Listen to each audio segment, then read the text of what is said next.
Sounds like the rumble of thunder when I do that.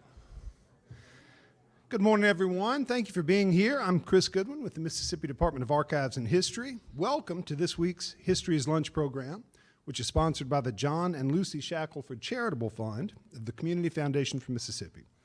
We're in our home, the Craig H. Neilsen Auditorium, in the Museum of Mississippi History and Mississippi Civil Rights Museum, and we're streaming live on both Facebook and YouTube, where those videos are available to watch anytime afterwards. And if you've not already done so, please silence your phone.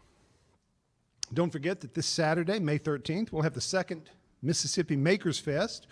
It's a free art and live music event that begins at 10 a.m. and ends at 6 p.m. on the plaza outside. It's a great event, and I hope that I'll see you all there.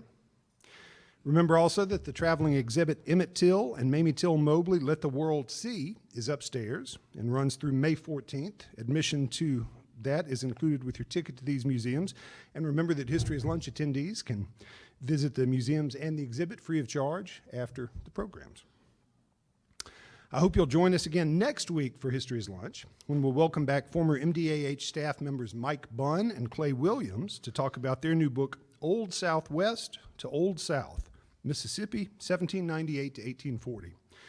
The volume is the latest in the long-running Heritage of Mississippi series that's a joint project of the Mississippi Department of Archives and History, Mississippi Historical Society, and the University Press of Mississippi.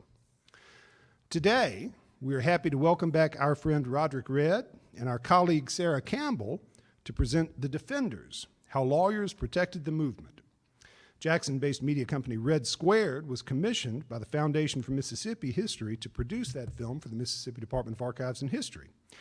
Sarah Campbell is a co-producer of The Defenders and director of programs and publications at the Mississippi Department of Archives and History. She has more than 2 decades of experience working in communications and is the author and photo illustrator of 4 award-winning picture books for children. Campbell's journalism degrees are from Northwestern University, and she has a degree in politics, philosophy, and economics from Oxford University, which she attended as Mississippi's first female Rhodes Scholar. Roderick Red is the CEO of Red Squared and director of The Defenders. The Jackson native earned his degree in broadcast production from the University of Southern Mississippi, then started a video production company specializing in content creation and documentary storytelling for local nonprofits and companies. Red directed the film Promised Land, a story about Mound Bayou, and has directed and produced projects for NBC, the Mississippi Department of Health, the Atlanta History Center, Entergy, and others. We'll hear first from Rod, then we'll watch the film, and we'll have both Sarah and Rod up following and questions after that. Help me welcome Roderick Red.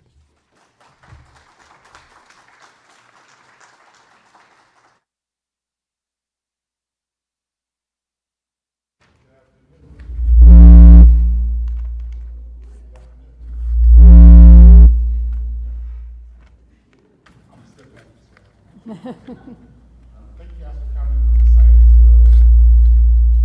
to show you guys this film. It's been a journey. We've been able to travel around the country, showcase this film. We've been very fortunate to be able to showcase this film in several different places. This film is award-winning. It's been in several film festivals around the country. We're going to talk about that a little bit more after the screening, but we had a great time making it, and we're so glad that we're able to make it because we think it's very important for the recognition of the history of our state. The story is about 3 men who were, sadly not very well known, but hopefully after this film will be more widely well known. And they had some trials and tribulations as they defended a lot of people who were fighting for their freedom in the 50s and 60s in the United States. And so it's an incredible story about 3 men and their bravery, and it's an incredible historical take on our state. And so I'm excited to be able to show you guys this film. We premiered it here probably over a year ago, and I'm just so glad that people still want to see it, man. It makes me really happy. So without further ado, let's check out The Defenders, how lawyers protected the movement.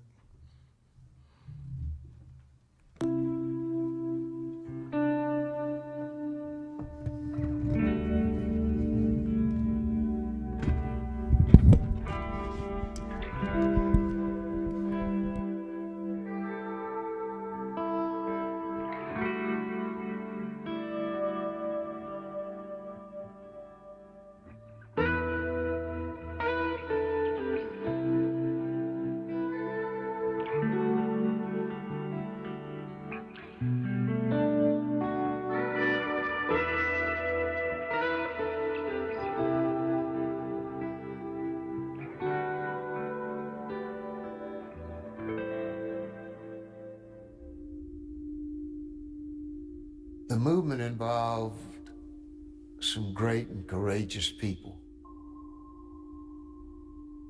Aaron Henry, Fannie Lou Hamer, so many people who every day took their lives in their hands to make Mississippi a better place.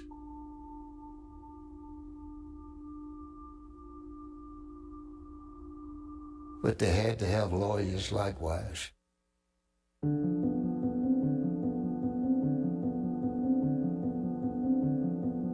We were also, I believe, sent here to help people to help themselves when it came to protection of basic civil rights.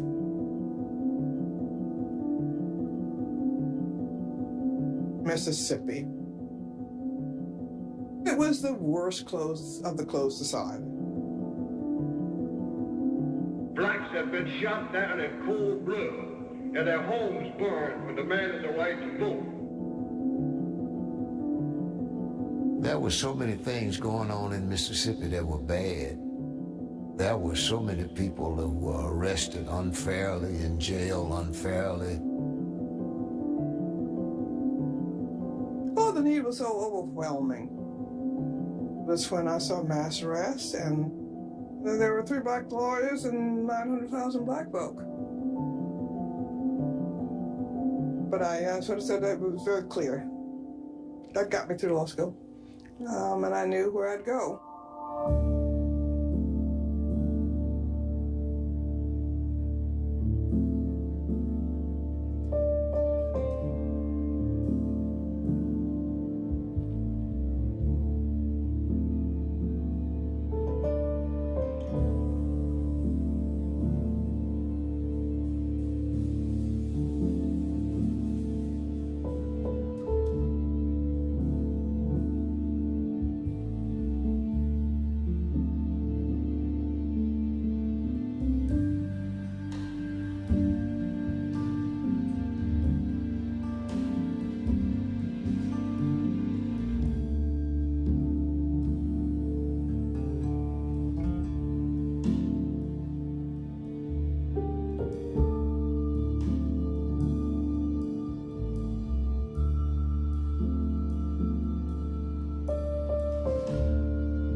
My best friend was Jack Young Jr., and his daddy was Jack Young Sr.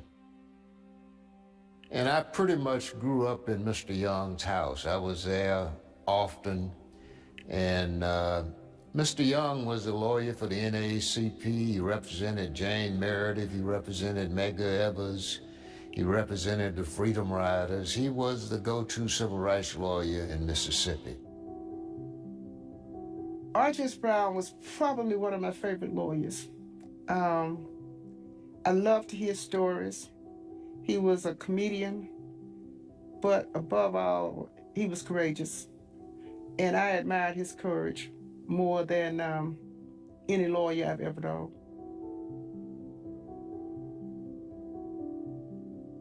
Carsey was not an active practitioner.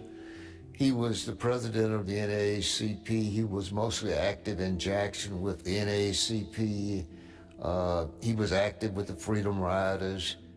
I spent a lot of personal time with him, and he was a great guy and a lot of fun to be around. The 3 primary African-American lawyers had the yeoman's responsibility of getting individuals who were locked up released. Those 3 men had to have significant courage or as you say, to be fearless to go and represent clients that they'd never met. When RJS came to Forest when I was in school, he had a rape case. There was this guy, black guy, of course, who was accused of raping a white woman. And they were, the white family was just really Forest society. And the guy, he was from the county, and he was poor. And RJS had the courage to represent him. Obviously, he did not win, but I remember that day, and it was just like it was the best day in my young life then, for a black man to stand up and represent another black man when he was accused of raping a white woman.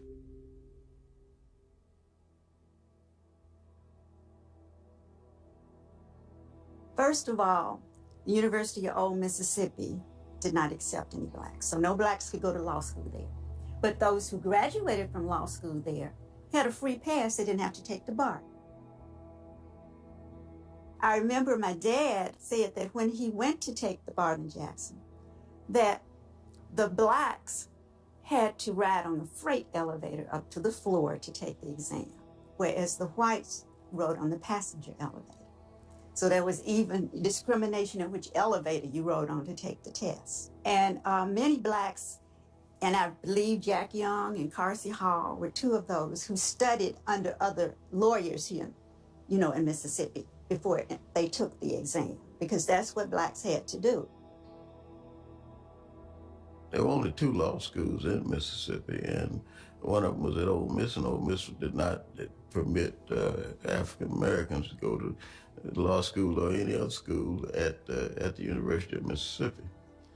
And the other one was a law school that was owned by a law firm, and that school did not accept African Americans for its tutelage, and didn't do so.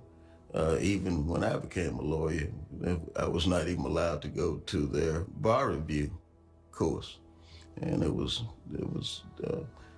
3 or 4 years later that they allowed black persons to attend that law school, which was ultimately bought by the Mississippi College, and it's Mississippi College Law School now.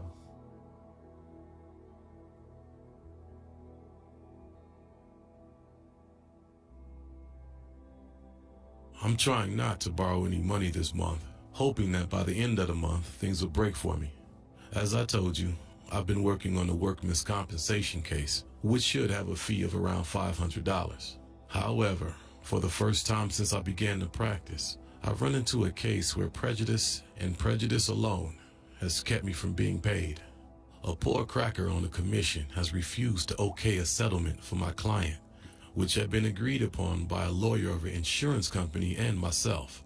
Last week, it became apparent what the reason was when he made the mistake of telling someone that nigger lawyer has no business in the case. When Jack passed the bar, he hung out his shingle as a lawyer on Ferry Street, and he began to practice law. When the NAACP took on school desegregation, it began to bring cases throughout the South. Some of the cases that they brought had to do with teachers, to get equal pay for teachers. And when the opportunity came, when people came to Mississippi and then they needed lawyers, those lawyers would always have to have local lawyers to be involved in those cases. And Jack and Carsey and Jess were lawyers who were normally the ones who on the pleadings when a case is filed for school desegregation. They were working with Constance Baker Motley. They were working with Jack Greenberg. They were working with Thurgood Marshall at points throughout the country.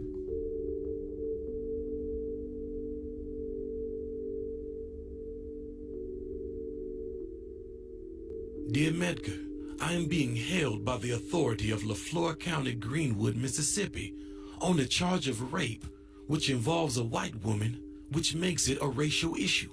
I have been denied the right to converse with anyone, even the members of my family. I appeal to you gentlemen for the aid of legal counsel because I don't have any funds.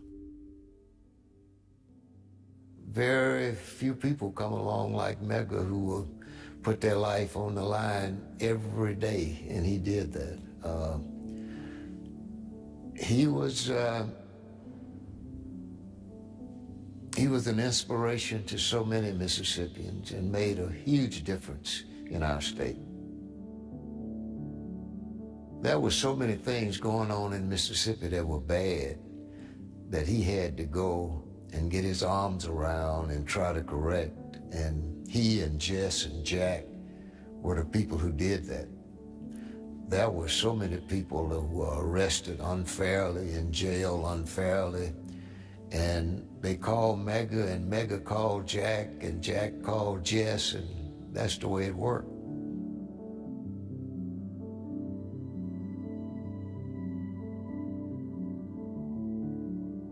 Sometimes it may come to your mind as to why are we rehashing what has happened here in the state of Mississippi.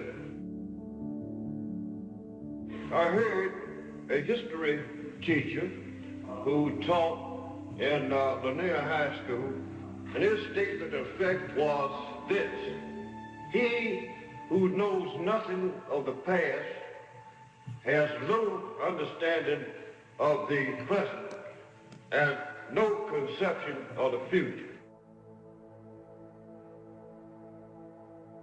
There was the hostility in the judiciary against black lawyers. There were only a handful who would actually appear in court, 2 or 3 in the 50s. And certainly those who were not only appearing in court, but appearing in court to change the system, there was hostility against them. Mac Charles Parker was accused of raping or attempting to rape a white woman in that county, and he was arrested for it. And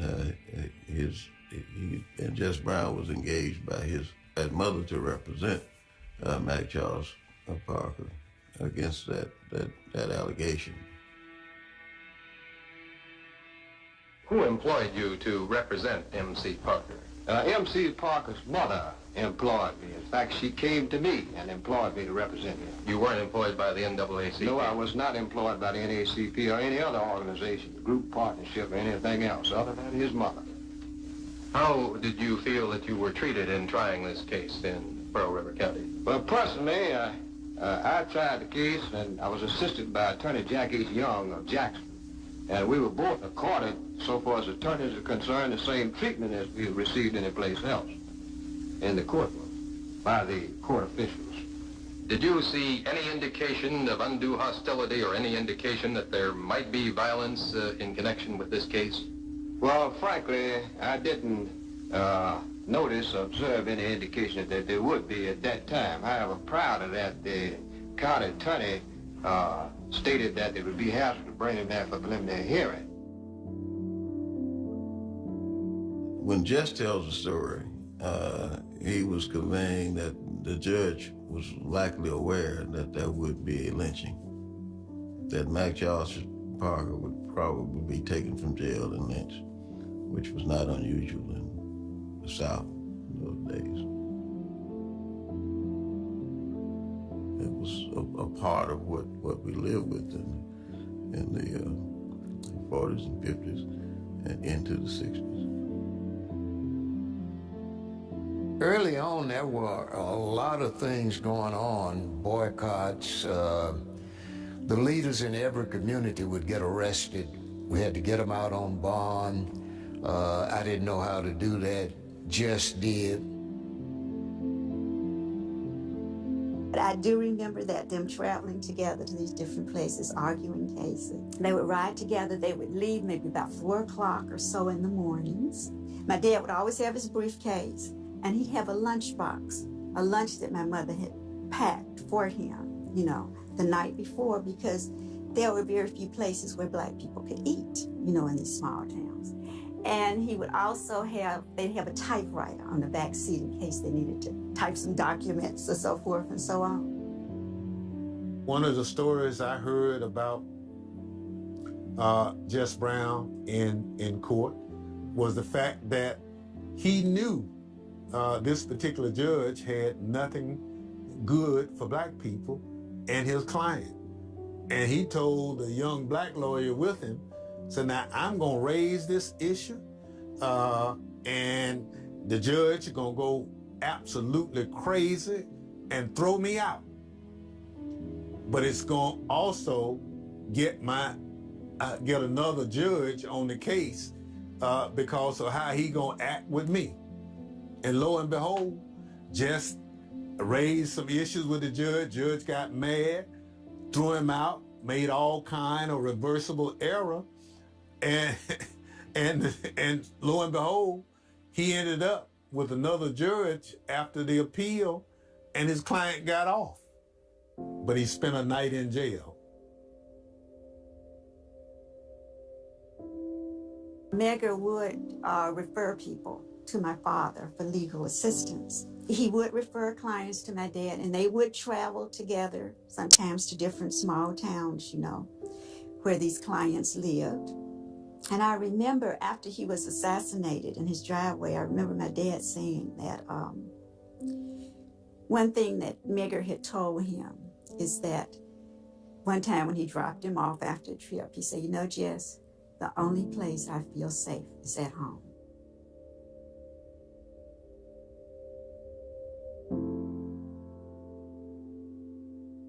I knew at a fairly early age that he was involved in some controversial cases, you know, but I didn't know all the, you know, ins and outs about it. But when I really paid attention was when he started defending the Freedom Riders. When the Freedom Riders started coming to Mississippi in 1961, he was working very hard day and night, because there were so many of them coming in, trying to handle the cases. With the influx of out-of-state civil rights people coming to Mississippi, and just the sheer number of people getting locked up, that in itself created a real difficulty.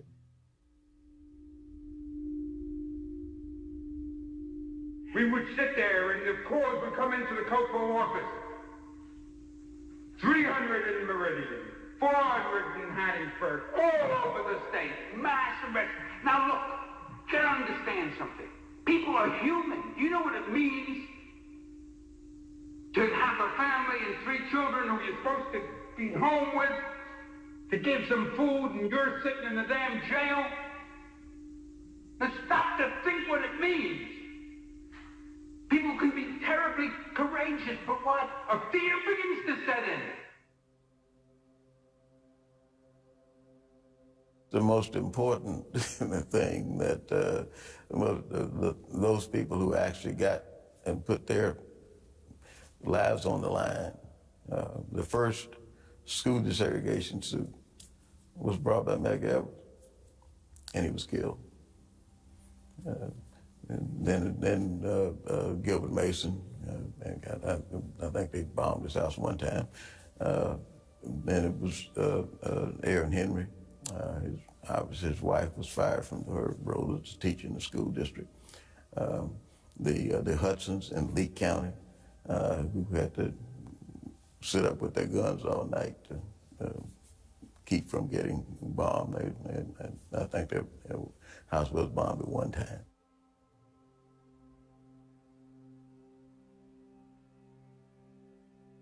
Just the courage of the order. I mean, Miss Hamer, Miss Maybertha Carter, of my school desegregation plaintiffs who wanted their children to have a better education and whose names were up on the telegram posts and who were shot at and bombed and threatened in every way. And they were the best role models anybody could ever have. My dad never showed that he was fearful, never even talked about it. We did receive phone calls about people saying they're going to bomb our home. I remember he was handling one case, and he had received a telephone call saying, if you show up for court, we will kill you. My dad showed up and went on and did right where he went on and argued his case. But he was that kind of person. He focused on what he had to do. And in the 50s, you know going in that there will be no one who looks like you and your client in the jury or on the bench. It was a tough job to be in, for a black person to be a lawyer in the 60s and the 50s. It was a tough job. I had one judge call me a nigger. He didn't call me. He asked, nigga, where you going? And that hurt me so bad because I was handling a divorce case for Mr. Young. And he knew this judge, and he didn't want to go over there, so he sent me over there, and it caught me by surprise. For a while, I carried my diploma with me because a couple of judges wouldn't take my word that I was a lawyer.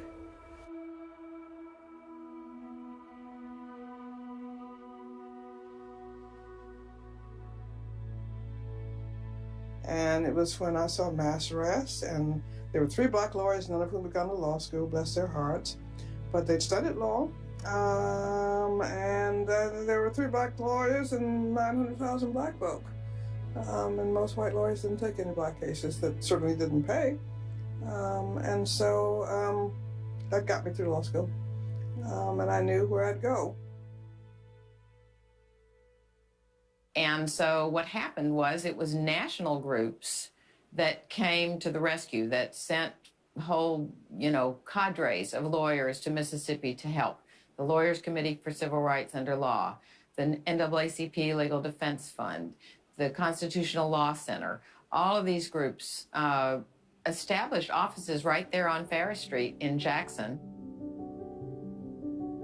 We wound up dividing responsibilities. The school desegregation work was primarily the responsibility of the Legal Defense Fund. The Lawyers Constitutional Defense Committee, which was right across the street on Ferris Street, took on prisoner cases, and the Lawyers Committee for Civil Rights Under Law, which was a few blocks the other end of Ferris Street, the Lawyers Committee for Civil Rights Under Law took on the political cases. So we divided responsibilities up. The political accomplishments of the Lawyers Committee for Civil Rights Under Law are well known. All of the cases to eliminate discrimination in voting.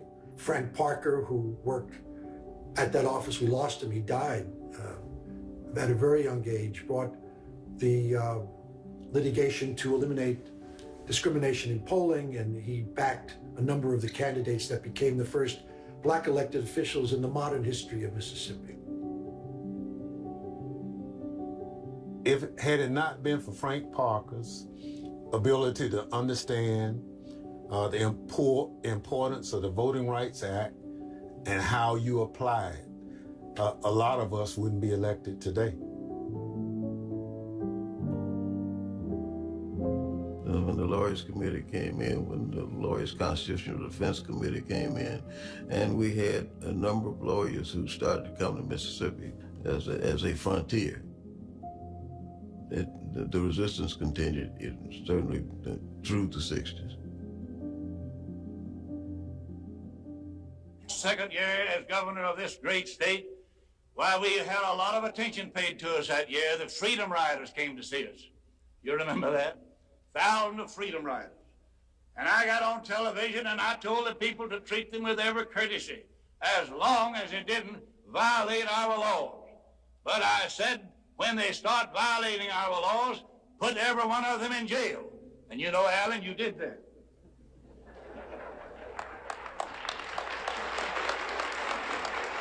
And you know, when all the jails in Jackson were filled and Allen Thompson's chicken coops were filled on the fairground, there were 32 of them left, and I entered an executive order sending them to Parchman, the state penitentiary, to put them in maximum security cells where they stayed from 3 to 4 months, and you haven't heard any more from Freedom Riders, have you?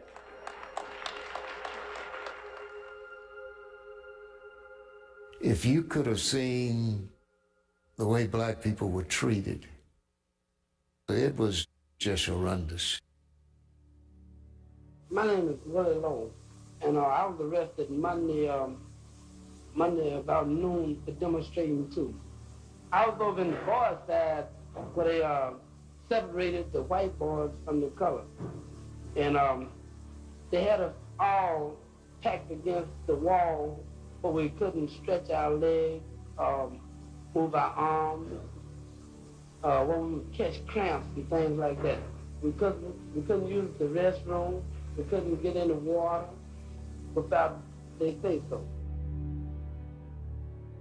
Later, I was carried to the hospital and had 8 stitches taken in my head.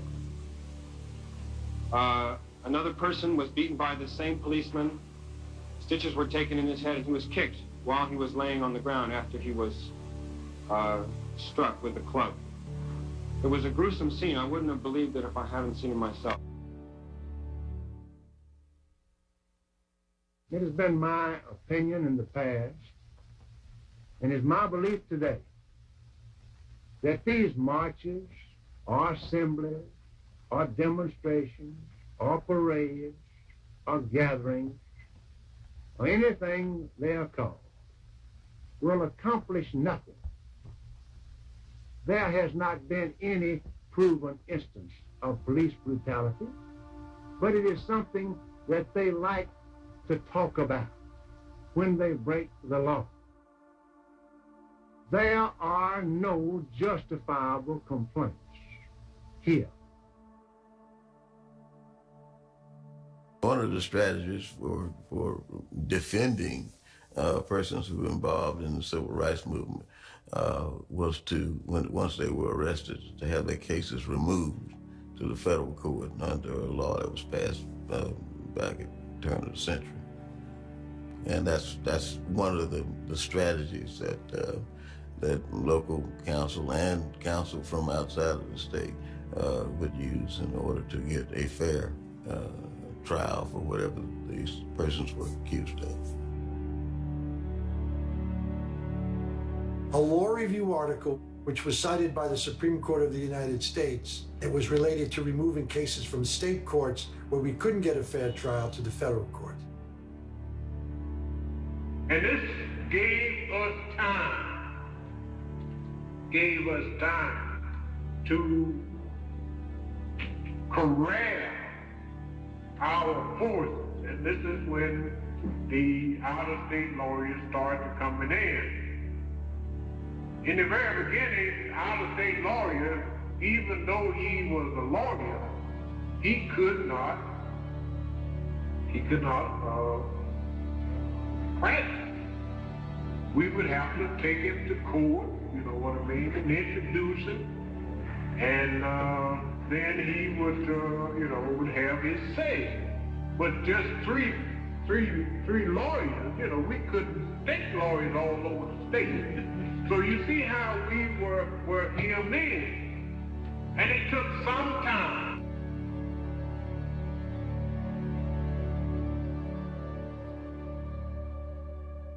The demonstrations and the protests did work.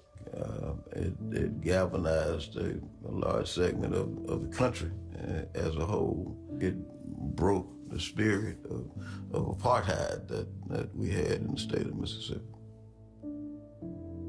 What the country as a whole saw on television basically led to the passage of the Civil Rights Acts of the 60s. We don't intend to flagrantly go out to violate real laws designed to protect all citizens of the city. We just intend to test those which are discriminatory. We shall be engaged throughout the days to come in very intensified community organization in order that our people may be informed of all of their rights as they are guaranteed under the Civil Rights Acts passed by the Congress over the last few years. Well, by that time, by 1968, as you pointed out, there had been congressional action, there had been executive action. It was a lot easier to navigate when you got a Voting Rights Act. You have a Fair Housing Act. We had tools that the lawyers didn't have before I got here, so we used them. We used those tools in terms of getting people to go out and test housing issues. It gave us more than the lawyers before us had to work with. The white power structure of Mississippi was overconfident that it had its quote Negroes, unquote, in the state of such fear that none would dare to file a lawsuit in Mississippi. I believe that the civil rights successes that we achieved in the 50s and 60s could not have happened but for the role of lawyers in helping to make them happen. Now, lawyers were a helping role, but a necessary role because our society is one based on the rule of law. That's how it's done in America. And so both changing the law, getting rid of Jim Crow, defeating apartheid as a legal structure happened in the courts and had to be enforced in the courts. But also could not have happened but for the passion and the activism and the willingness to put real lives on the line to go to court, to take the actions, to insist on the rights that lawyers could help enforce. I hope that the role of civil rights lawyers here in Mississippi has served as a foundation to ensure full participation of all people in our systems of government, education, the legal system, and other aspects of life. There were problems all over the country. This was not exclusive to Mississippi or to the Deep South. But that still, if you were going to go to law school and be a lawyer, there was going to be real opportunity in Mississippi to make a difference, to take those cases to court and to get some decisions that were going to have lasting impact, not just for the South, but really nationally. On the success or failure of a movement, whether it's the one going on right now or the one that occurred when I was embedded in it. It's all about coalitions. You must find friends when you're outside looking in. Every single civil rights movement in America has involved white and black together. And anytime you fail to do that, you're putting hurdles in your way that you're not going to be able to overcome.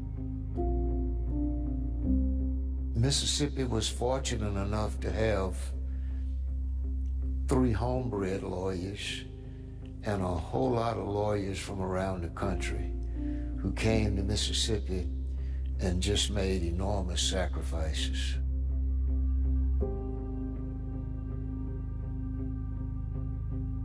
The role of lawyers was to protect the rights of individuals and to do what's right.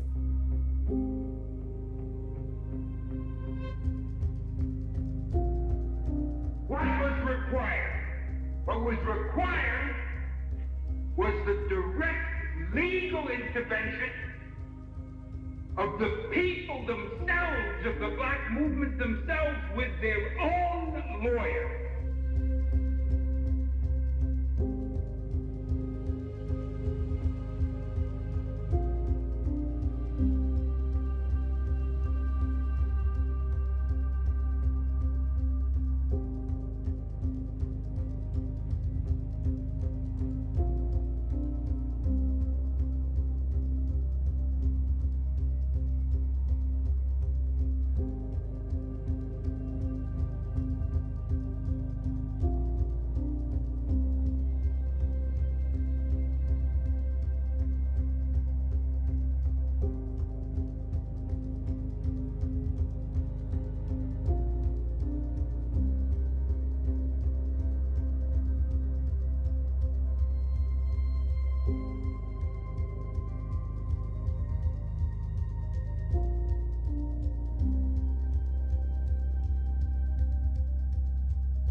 First thing I'd like to say is just a thank you to our colleagues in the Manuscripts and Archives Division who helped us not only find material, but also digitize material and get it ready for the film.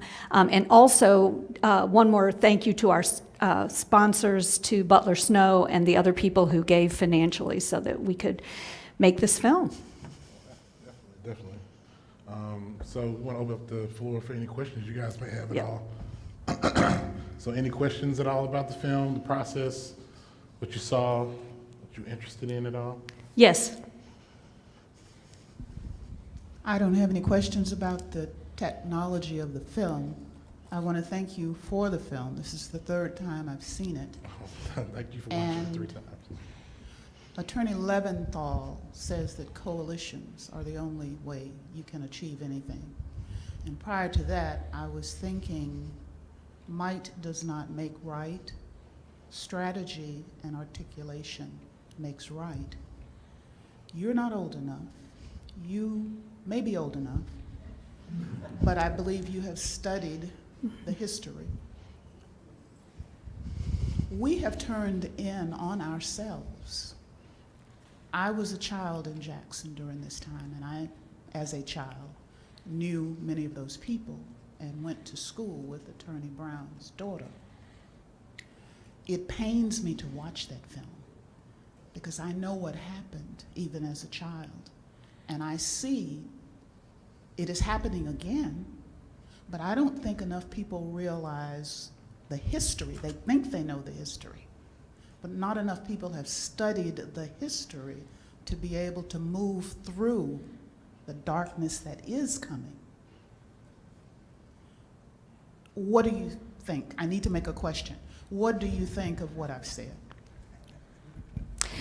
One of the things that was striking to me when we began to try to narrow the focus of the film, you could probably make 25 documentaries that length about the role of lawyers in the civil rights movement. And we narrowed our focus to kind of life and liberty, school desegregation, voting rights, public accommodation a little bit.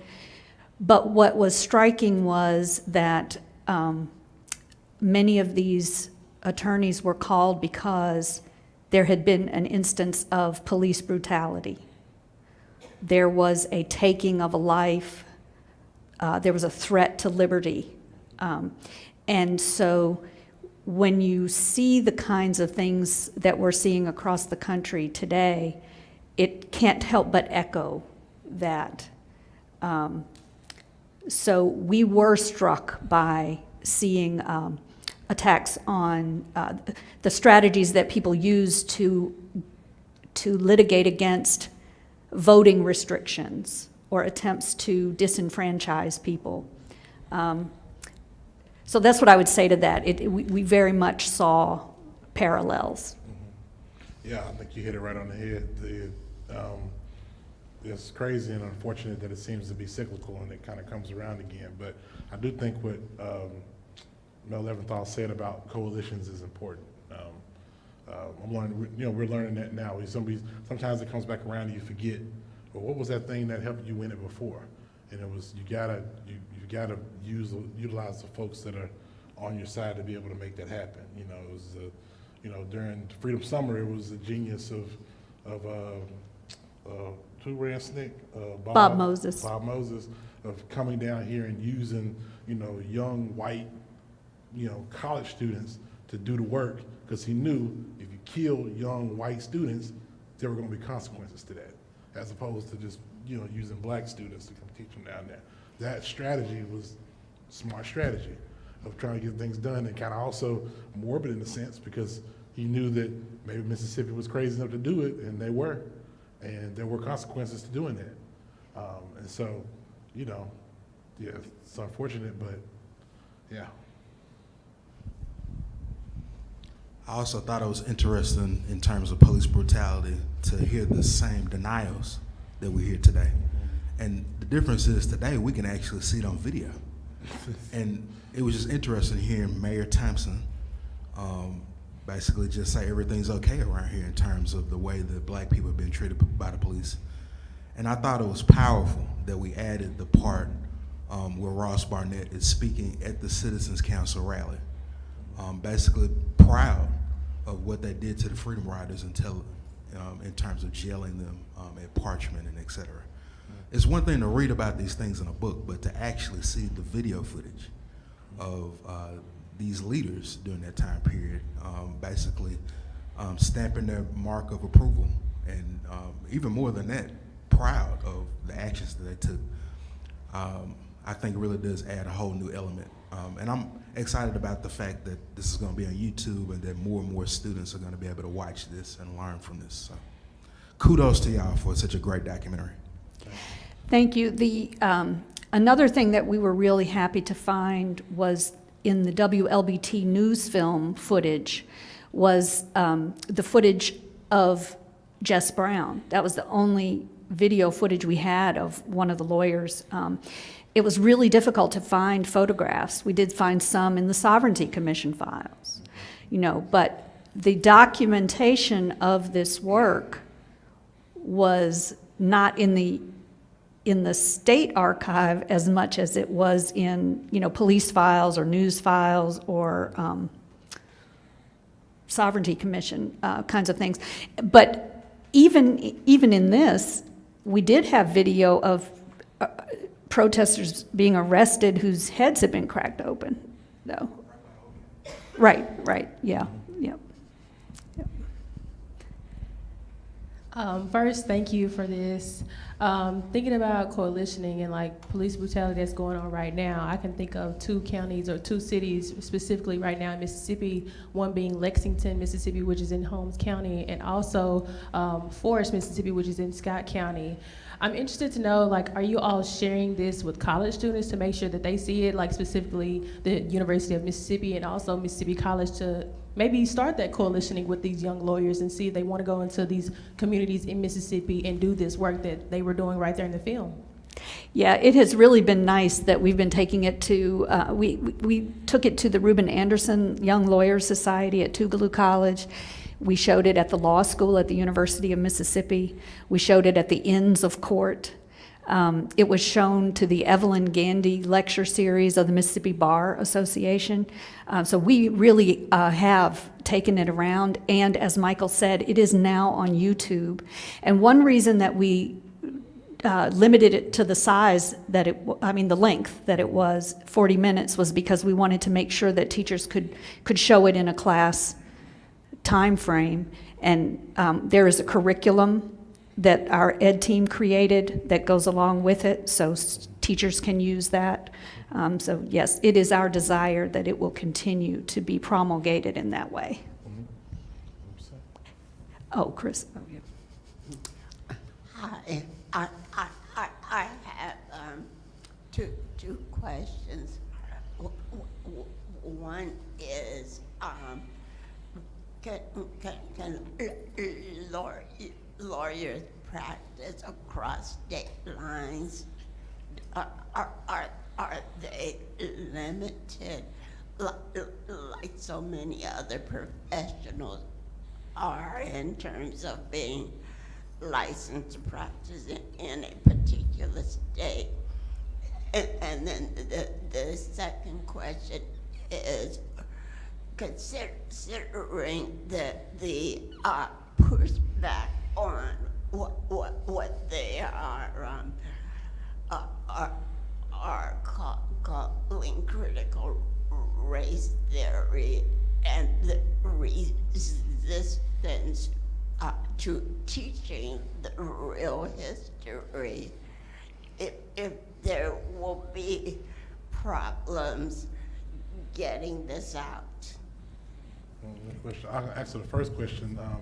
I think in Mississippi, you have to be licensed here to practice law, right? And I think that was deliberate and on purpose, here in Mississippi. So, they can control the funnel of who could practice law here.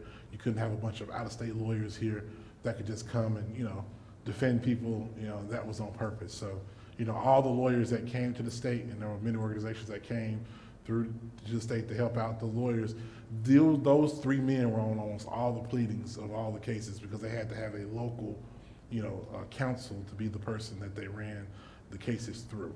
And so the state of Mississippi would not let you come here to practice law. Now, depending on other states, I think, Yeah, I don't feel qualified to answer the question fully for today, but because I think there are some, I just don't know the answer to it. But that's the way it was then. Yeah. And the second question, do we feel like this might be difficult? One of the things that we did in creating the lesson plan was the ed team took a look at the state curriculum, and the places in the state curriculum, there is civil rights history in the state curriculum, and this meets some of those objectives and goals. So we feel like teachers are on very solid ground, and there shouldn't be issues with showing this documentary in the classroom. Well, at least in this state. In this state, yeah. Unless they change the law, unless they change the curriculum. There are lots of comments about the film in the live stream. There's one question. Gina Jones asks, how long did it take to produce this documentary from start, the research, scripting, to finish, final edits and screening? It was a very fast process. Usually it takes years, but it took us about a year to get it from, the idea was presented to us and they wanted us to make sure we highlighted those 3 lawyers. And it was from then, about a year later, we screened it here at the museum, so January to February-ish. So about a year. That was a very fast process. Do you have plans to make other documentaries? I mean, this state is full of good, not good history, but good material stories, for. Yeah, we so recently we're wrapping up the documentary I've been most recently working on. It's called Promised Land, a story about Mount Bayou. I did a history at lunch here maybe a couple months ago. We had it still broken up in strips. And so that's one we're kind of wrapping up on. And I'm working on some other ones in the future, ones that are more contemporary that deal with the water crisis. And so you should see some more information about that pretty soon. I was thinking about the desegregation process that took place in Mississippi. That's another fascinating. Desegregation of the schools. Yeah, that's another fascinating thing that I actually am very interested in because, Mississippi notoriously took so long to desegregate its schools, and it was up and through the 70s, and you talk about the propagation of Seg academies and things like that. We were very unique in that respect around the country. Everywhere else was like, okay, we'll just do it. And Mississippi was like very famously. I'm not so sure about that. Schools are segregated in most of America through that period. But like our governor at that time was arguing with the president of the United States. Universities and colleges, right? About Standard desegregation of schools. Yeah. So that was very unique in itself. That I don't know. George Wallace stood in the schoolhouse door too. Yeah. That's our twin. Alabama. Arkansas is the Little Rock Nine, you know, yeah. As Attorney Bergman said, lawyers were important to the movement, but there were a whole lot of little people who have not been recognized yet. And two of those groups are the barbers and the hairdressers, who were important to the movement. One name stands out, Mrs. Vera Pegues of the Delta, and here in Jackson, Mrs. Ina Benson. Perhaps you will give some thought to doing documentaries on the little people of the movement.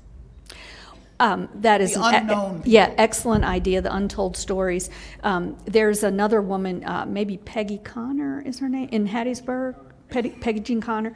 So one of the things that happened in the barbershops and the hairdressers was the sharing of newspapers. The Chicago Defender would be passed around, but also they were independent business people, which gave them a sense, gave them a remove from having their job threatened.